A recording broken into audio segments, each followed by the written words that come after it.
بات رخسار کی ہوتی تو کوئی بات نہ تھی، آج تو روح پہ مارا ہے تماچا تو نے۔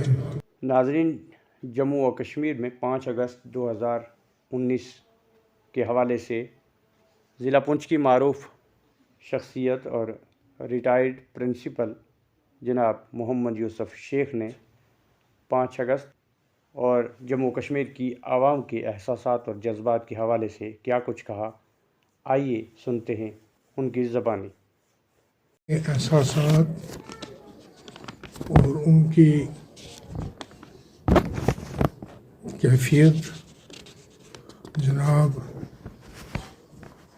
پردھان منتری مودی صاحب اور جناب امت شاہ صاحب کو 2 اشعار کی صورت میں نظر کرتا ہوں۔ وہ یہ کہ اپنی مرضی سے مجھے چھوڑ کے جانے والے، اپنی مرضی سے مجھے چھوڑ کے جانے والے، میری مرضی کو کہاں چھوڑ دیا تھا تو نے۔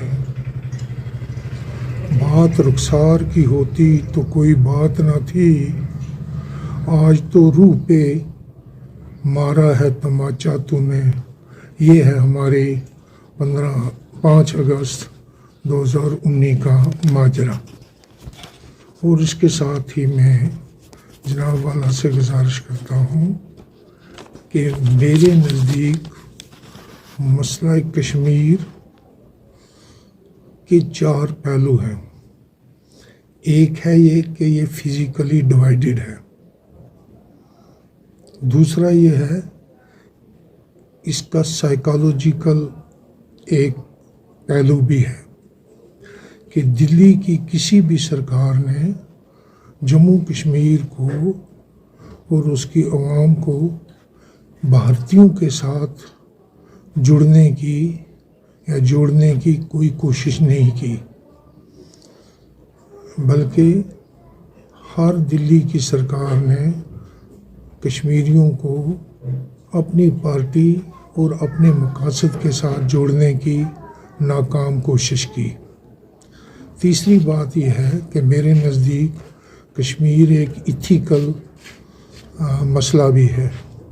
ایتھیکل مسئلے سے میری مراد یہ ہے کہ نہ کبھی کشمیریوں پر دہلی نے بھروسہ کیا اور نہ کشمیریوں نے کبھی دہلی پر بھروسہ کیا، بلکہ ہر بار دہلی نے کشمیر کی علاقائی پارٹیوں کو یوز اینڈ تھرو کے طور پر استعمال کیا، اور کشمیر کی علاقائی پارٹیاں بھی ایک دوسرے سے سبقت لینے کے لیے بارہا جا کر دلی کے تاج و تخت کو بوسے دیے اور اس کو سجدہ کیا۔ اور چوتھا مسئلہ یہ ہے کہ یہ پولیٹیکل ایشو بھی ہے، کیونکہ آج بھی بی جے پی کشمیریوں کو اپنے ساتھ جوڑنے کی کوشش کرتی ہے، نہ کہ بھارت کے ساتھ جوڑنے کی کوشش کرتی ہے۔ نہ ہی کشمیریوں کو کبھی اعتماد میں لیا دہلی نے، اور نہ ہی دہلی نے کبھی کشمیریوں پر یقین کیا۔ کرسی کی خاطر ہر پارٹی نے دلی کے آقاؤں سے ایک دوسرے سے سبقت لینے کی کوشش کی۔ اور آخری بات جو میں آپ سے گزارش کرنا چاہتا ہوں وہ یہ ہے کہ کسی بھی ملک، کسی بھی ریاست، کسی بھی علاقہ یا کسی بھی کنبہ میں ترقی کرنے کے لیے امن کا ہونا بہت لازمی ہے، اور امن کے لیے بکھرے ہوئے کشمیر کو یکجا کرنا بہت ضروری ہے۔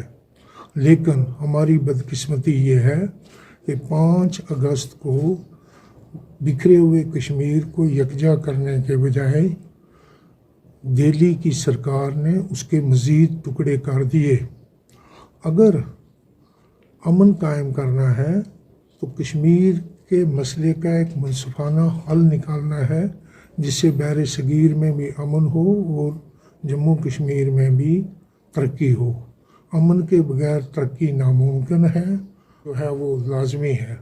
لہذا بھرصورت ہمیں امن کی کوشش کرنی چاہیے. جب تک جموں کشمیر میں امن نہیں ہوئے گا تو ترقی بھی نہیں ہوگی. السلام. یہی میرا 5 اگست 2019 کے بارے میں تاثر.